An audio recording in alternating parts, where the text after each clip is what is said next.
আসসালামু আলাইকুম প্রিয় দর্শক, অন্য মঞ্চ অনুষ্ঠানে আপনাদের স্বাগত জানাচ্ছি। 1 বছর তো কাটলো, 1 বছর 1 দিন। তা লাল স্বাধীনতার পক্ষে যারা ফেসবুক লাল করে ফেলেছিলেন, মাথায় লাল ফেট্টি লাগিয়ে, সূর্যের রং লাগানো লাল ফেট্টি লাগিয়ে যারা রাস্তায় নেমে কোটা না মেধা, কোটা না মেধা বলে চিৎকার চেঁচামেচি করে মিছিল করেছিলেন, আজ 1 বছর বাদ 2 বছর বাদে তারা কেমন আছেন আমি সেটাই জানতে চাই। এখন দেশের অবস্থা তো খুব খারাপ। স্বৈরাচার চলে যাওয়ার পর এখন দেশে গ্যাস নেই, বিদ্যুৎ নেই, বিদ্যুতের অভাবে, গ্যাসের অভাবে কলকারখানা বন্ধ হয়ে যাচ্ছে, কয়েক লাখ শ্রমিক বেকার হয়ে গেছে। 1 লাখ শ্রমিক তো এই কয়েকদিনের মধ্যে সমস্ত লে অফ হয়ে গেছে। শুনছি নাকি হাঁড়ি চড়ছে না, 1 ফোঁটা গ্যাস পাওয়া যাচ্ছে না। গ্রামের কথা ছেড়ে দিন, খোদ ঢাকা শহরে একটা সিএনজির দেখা মিলছে না। তাহলে স্বৈরাচার কি করেছিল? স্বৈরাচার কি আপনাদের দেশে এই হাল করেছিলেন?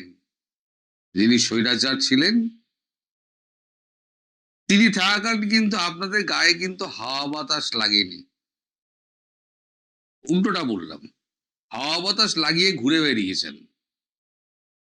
আর আপনারা ভেতরে ভেতরে ষড়যন্ত্রের শরিক হয়েছেন।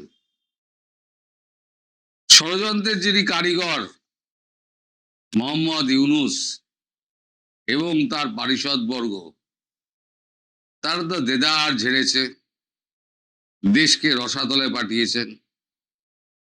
স্বয়ং মোহাম্মদ ইউনুস যদি প্রধান উপদেষ্টা, তিনি যদি নিজের আখের গোছাতে ব্যস্ত থাকেন, তাহলে তার পারিষদ বর্গ কি করবে?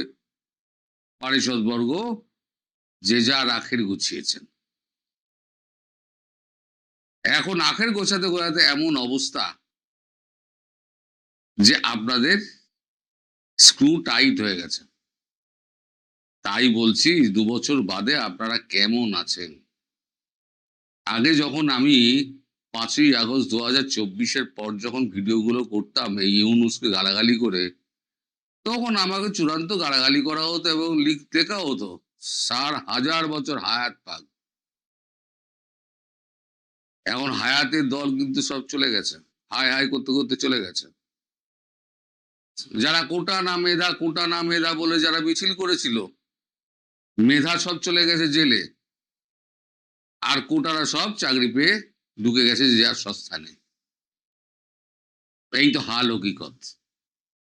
আমি শুধু মনে করে দিচ্ছি, আপনারা তো ভুলে যান এই 5 থেকে 10 অব্দি যত কারখানা ভেঙেছেন, আপনারা আগুন লাগিয়েছেন, আমি কিন্তু তখনই ভিডিওতে বলেছিলাম যে কাজটা আপনারা করছেন তাতে আপনাদের ঘরে আগুন জ্বলবে না, আপনাদের দেশে বেকার বাড়বে, কর্মসংস্থান থাকবে না, বেকারে দেশ ভরে যাবে, মূল্যবৃদ্ধি ঠেকানো যাবে না। আজকে শুনলাম কাঁচা লঙ্কার দাম নাকি 400 টাকা হয়ে গেছে, আরো বাড়বে। এখন আবার নাকি ভারতের কথা মনে পড়েছে, ভারত থেকে কাঁচা লঙ্কা আমদানি হবে। কালকে আমি দিল্লি ছিলাম, একজনের সঙ্গে দেখা করতে গেছিলাম। কালকে সকালের ফ্লাইটে গেছি, রাতের ফ্লাইটে চলে এসেছি। আমি এবার বলিয়ে দিয়েছিলাম যে আমার ভিডিও টাইম লাইনে থাকবে, ঠিকঠাক সময় বেরিয়ে যাবে। দেখলাম ঠিকঠাক সময় বেরিয়েছে। তো তাকে আমি বলে এসেছি, তিনি সরকারেরই একজন উচ্চ পদস্থ আমলা, তাকে বলে এসেছি এবার যেন নুন পর্যন্ত না যায়। আমি জানি না আমার বলাতে যে কোনো কাজ হবে, এ কথা তো আমি দাবি করতে পারি না, কিন্তু আমি আমার পরামর্শটুকু শুধু তাদেরকে দিয়ে এসছি। নুন, তেল, ডিজেল, কাঁচা লঙ্কা, এই যে গতবারে যে ডিজেল দিল, আমি তখন তীব্র প্রতিবাদ করেছিলাম। আর এবারে গিয়ে দেখা করে বলে এসছি, দপ্তরে দপ্তরে দেখা করে বলে এসছি, যাতে একটা জিনিসও না যায়। আমরা তো টাকা দিয়ে কিনি, তা টাকা দিয়ে কেন। গতকালের ভিডিওটা আপনারা মর্মার্থটা বুঝতে পারলেন না, যে এফএটিএফ এ পড়ার অর্থটা কি। আপনারা কেউ দেখলেন না ভিডিওটা। এফএটিএফ এ পড়ার অর্থ হচ্ছে যে আপনার ডলারটা কাগজে পরিণত হবে, আর ওই যে বিদেশ থেকে যে রেমিটেন্স আসে না, ওই রেমিটেন্স গুলো সযত্নে ব্যাংকেই রাখা থাকবে, ওটা ভাঙিয়ে কিছু হবে না, ভাঙাতে পারবে না, ব্যাংক আপনাদের টাকা দিতে পারবে না যদি এফএটিএফ যদি ফেলে দেয়। এবং যেরকম সংকেত পাচ্ছি, এফএটিএফ এ ফেলবেই, ট্রাম্প এফএটিএফ এ ফেলবেই। আর এফএটিএফ এ ফেললে পরে এই সরকার তো চার পায়ে দাঁড়িয়ে আছে, চারটে খুঁটার ওপরে দাঁড়িয়ে আছে। তারপর গতকালকে যখন আমি দিল্লিতে, সেই সময় দেখলাম যে, মানে শুনছি আমি লাইভ মানে মোবাইলে, শেখ হাসিনার বক্তব্য, অডিও বক্তব্য প্রচারিত হচ্ছে। যারা উপস্থিত ছিলেন তারা নানানভাবে জানার চেষ্টা করেছিলেন তিনি কবে নাগাদ দেশে ফিরবেন। ডিসেম্বর তো বলেছেন, তার মধ্যে কবে নাগাদ ফিরবেন। উনি খুব সুচতুর ভাবে জিনিসটাকে এড়িয়ে গিয়েছেন। উনি বলেছেন, যথা সময়ে আমি জানিয়ে দেব, দেশের মানুষ আমার জন্য অপেক্ষা করছে, এত অরাজকতা, আমার ওপরে যাই নেমে আসুন না কেন, আমি দেশে ফিরব এবং সবাইকে আমি সময় মতো জানিয়ে দেবো। অর্থাৎ আমি যা বলেছিলাম যে যাওয়ার আগে তিনি 7 দিন বা 10 দিন আগে তিনি জানিয়ে দেবেন। আর ভারতে যাতে এটা না করতে পারে, তার জন্য বিএনপি সরকারের কি ছুটোছুটি, ও হো, হো। মানে হাতে পায়ে ধরার মতো অবস্থা। কারণ একদিন তো সব এআই টিআই বলে চালানো হচ্ছিল, এখন তো বিদেশি যারা সাংবাদিক তারা তো সরাসরি প্রশ্ন করছেন এবং তিনি তাৎক্ষণিকভাবে উত্তর দিচ্ছেন, কখনো জয় দিচ্ছেন, কখনো শেখ হাসিনা দিচ্ছেন। এখন তো আর এআই বলে চালানো যাবে না। নিজের দেশের মিডিয়াকে বলে দেওয়া হয়েছে যে তারা যেন এক বর্ণ এর প্রকাশ না করে। বাপু হে, ফুলে থেকে তো বেড়াল বেরিয়ে গেছে। সারা পৃথিবীর, মানে সিএনএন থেকে আপনার রয়টার্স পর্যন্ত সব ছিল। আরটিভি, রাশিয়ান টেলিভিশন, তাদেরও প্রতিনিধি ছিল। আপনারা এত সুনাম কুড়িয়েছেন, তার ব্যাখ্যা তো উনি দিচ্ছেন, ওনাকে কিভাবে তাড়ানো হয়েছিল, কিভাবে ভুল বোঝানো হয়েছিল, এখন কি অবস্থা, উনি সব বলছিলেন। থোলা থেকে বেড়াল বেরিয়ে গেছে। এখন থলে থেকে বেড়াল যখন বেরিয়ে গেছে, তখন তো আর কিছু করার নেই। আমি আরো একটা কথা বলেছিলাম, যে মনে করে দেখুন, এই যারা আজকে এই উপদেষ্টা, তারপরে এই যে কচি সাংসদ যারা রয়েছে, তারা রাস্তায় মার খাবে এবং একে অপরের জামা কাপড় টেনে ছিঁড়বে। মনে করে দেখুন, আজকে দেখুন সেই অবস্থায় পৌঁছেছে। সংগতি ভঙ্গতি সব মায়ের ভোগে হয়ে গেছে। যত সংগতি ছিল না, বিএনপি, জামাত, এনসিপি, যত সংগতি ছিল, তারপর জামাতের যে এটা রয়েছে, ছাত্র শিবির রয়েছে, এখন বিএনপি পেঁচাচ্ছে এনসিপি কে হবিগঞ্জে, আর এদিকে ছাত্র শিবিরের সঙ্গে ছাত্র দলের পেঁদাপেঁদি হচ্ছে এই গ্রাম থেকে একেবারে ঢাকা শহর পর্যন্ত। তারও দেখতে হবে আপনাদের। তাই বলছি, লাল স্বাধীনতা কেমন উপভোগ করছেন? স্বাধীনতা এখনো উপভোগ হয়নি। আমি বলেছিলাম না, দুর্ভিক্ষের পদধ্বনি শোনা যাচ্ছে, 1 মাস আগে বলেছিলাম। কারণ ভারত আর কিছু দেবে না। মোটামুটি আমি যেটুকু শুনেছি, ভারত আর কাঁচা লঙ্কার ডাঁটা পর্যন্ত দেবে না।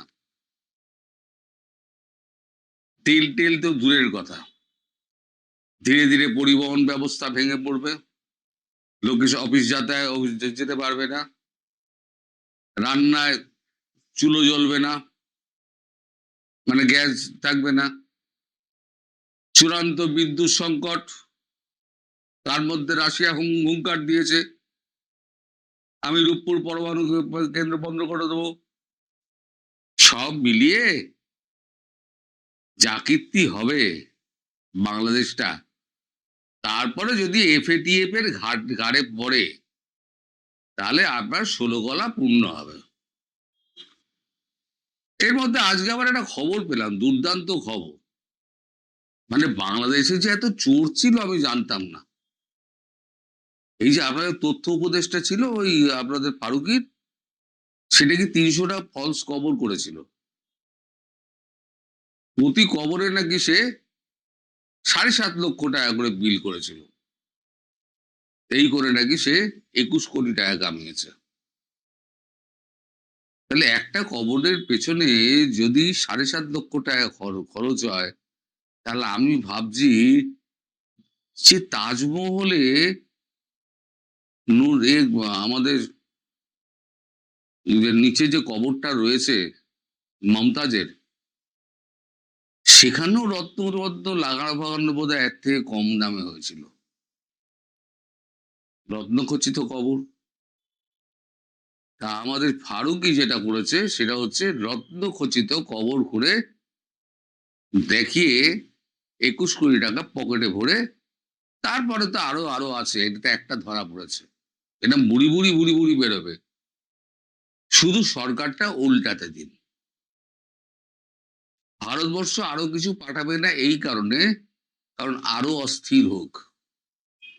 আমি বলেছি যে আরো অস্থির করার জন্য মালপত্র যে টাকা দিলেও যাতে না পায়, অন্যত্র থেকে কিনে আলু। দেখি কত ধানে কত চাল হয়। এই যে আপনারা মাঝে মাঝে বলে ফেলেন না যে ভারতে লোক যাচ্ছে না, ঘটনা শুনবেন।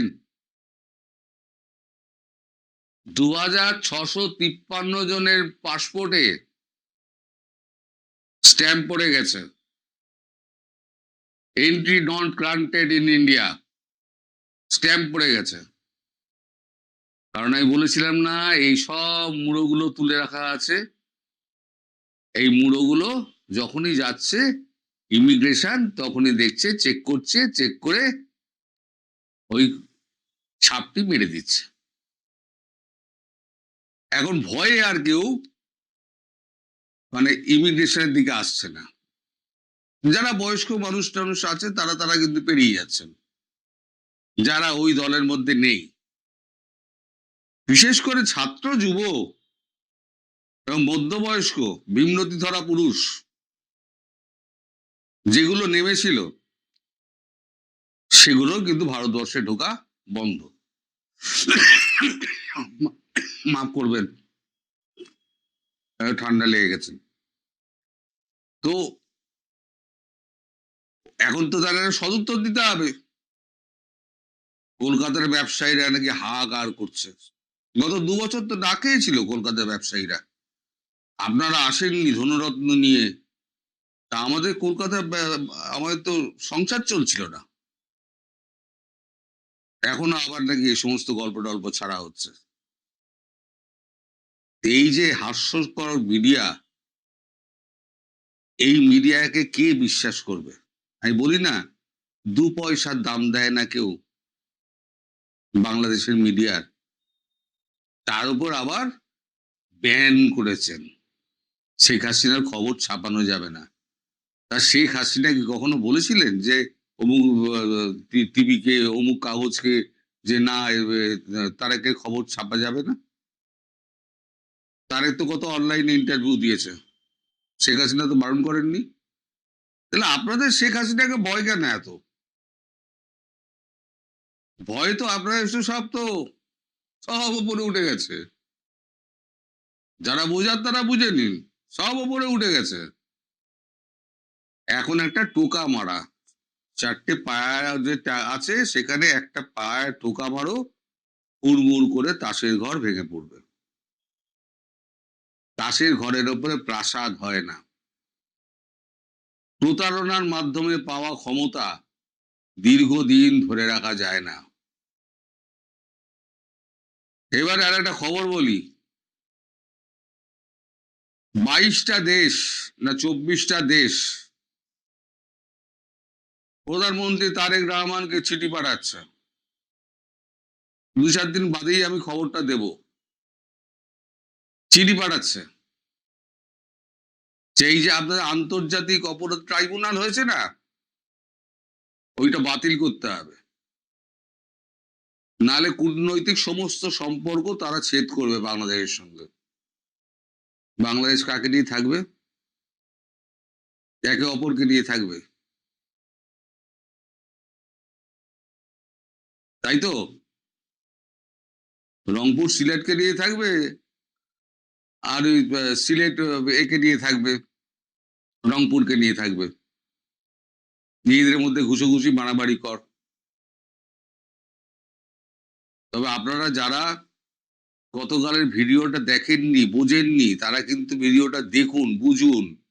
আপনাদের বিদেশ থেকে যে ছেলেরা মেয়েরা যারা চাকরি করছে বা পুরুষ মানুষ যারা গেছেন, তারা যে টাকাটা পাঠাবেন আপনাদের সংসার চালানোর জন্য, সেই টাকাটা কিন্তু কনভার্ট করে আপনাদের ব্যাংক আপনাদের দিতে পারবে না যদি এফএটিএফ এ ফেলে দেয়।